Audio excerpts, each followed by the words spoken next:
இன்னைக்கு என்ன ஸ்பெஷல்? இட்லி தக்காளி குழம்பு செய்யலான்னு இருக்கேன்.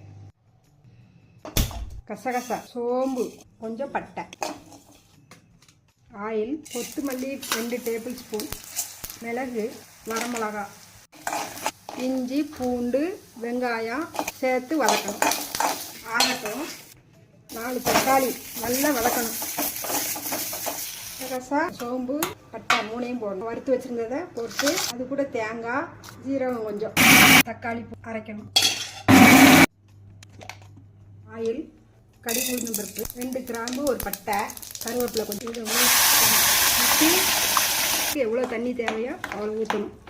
போட்டு மூடி 10 நிமிஷம் கொதிக்கட்டும். இங்கே பாருங்க, குழம்பு ரெடி ஆயிடுச்சு.